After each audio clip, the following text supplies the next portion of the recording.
Do you struggle with a lack of confidence? Hi, I'm Jennifer Drago, and on the Peak to Profit channel, we help solopreneurs have a solid business mindset and the strategic tools that you need to grow your business using the Peak formula. For more than 20 years, I have helped organizations and individuals set meaningful goals to get them from where they are today to where they want to be tomorrow. Why? Well, I think that we are all works in progress and we can all be, do, and have whatever it is that we want in life. If you like this video, please give me a thumbs up below and also subscribe to my channel so that you can always receive my weekly content. No matter what you want to do in your life, if you're not where you want to be, I would argue that it might be because of a lack of confidence. Whenever we have to step outside our comfort zone to achieve things we haven't done before, it requires a heavy dose of courage. Courage really is the underlying foundation for confidence. The good news is we can build our confidence starting today with just a few simple steps. So let me review the formula to increase your confidence. The first thing you need to do is have commitment about where you want to go. Now, often folks are not committed to where they want to go because they haven't really taken the time to establish clear goals or clear vision for their future self. So step one is really about taking time, if you're not completely clear on these things, to sit down and write them out.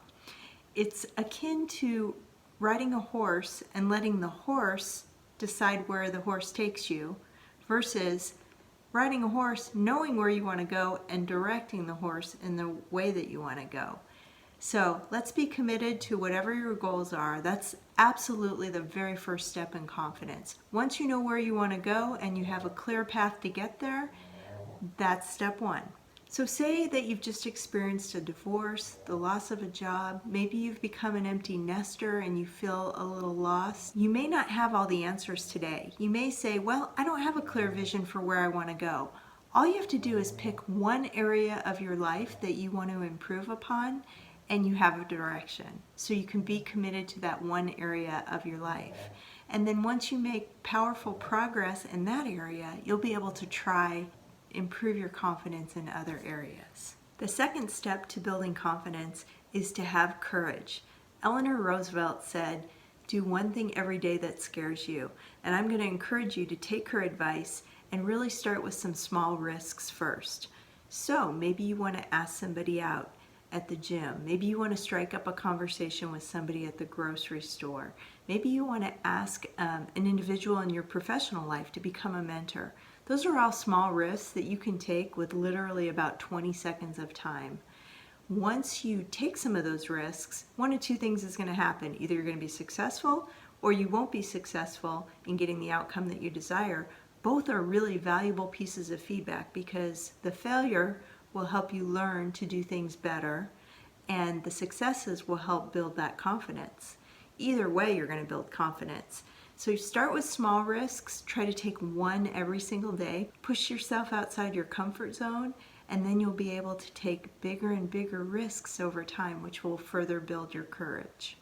I promise this is going to get more comfortable as you go on, because if somebody turns you down if you ask them out, the earth is not going to stop rotating on its axis. You're going to learn how to deal with the uncertainty involved in taking those risks. That's called psychological flexibility. Very important for confidence, and the next step that I'm going to tell you about also is important in building psychological flexibility. The third step is understanding and planning for your consequences. So Jack Canfield, who's the author of the Chicken Soup for the Soul series, has said that everything that we want is on the other side of fear.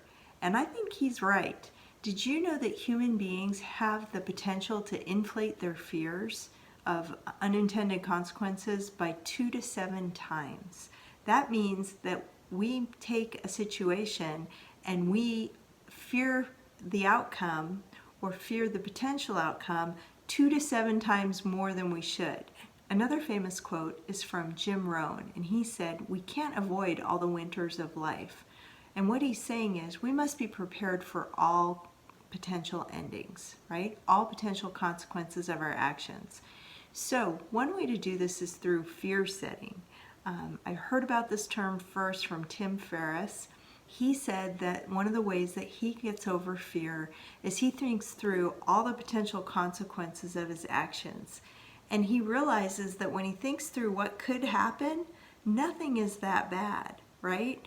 So he basically is prepared for any scenario that can happen, but he's also training himself that no matter if he fails to the worst degree, falls flat on his face in whatever he's trying to achieve, he's going to pick himself up the next day. He's going to be just fine. He can still go out and earn a living. He will still meet somebody new if he, crashes and burns on a date. So let's take a real life example of fear setting. Let's say that you have to go out and make a sales pitch on a product that you've helped to develop, but you're not a salesperson and you've never sold anything before. You could think through all the potential scenarios of that sales pitch. The person you're pitching to could get up and walk out right away and say, I'm not interested in this. And if you took some time, if you were prepared, you could say, well, could you give me some feedback about why you don't think this product is for you? And you could get some valuable feedback during that time. You might also learn that their assumptions about your product are incorrect, and you could correct those at those times. But that feedback will inform your sales pitch. It will also help to make your product better. Say the person listens to the entire pitch and then they decide to give you objections. Well, if you think through all their objections, you're going to be better prepared to handle that pitch the next time, but even to deal with the objections at that time. Say your product fails and is not successful. If you think through, wow, if I lost my job and I couldn't make a living at this, what else could I do? Well, I could still be a barista at Starbucks. They have benefits. And I could get through until I found a better job or made my next product.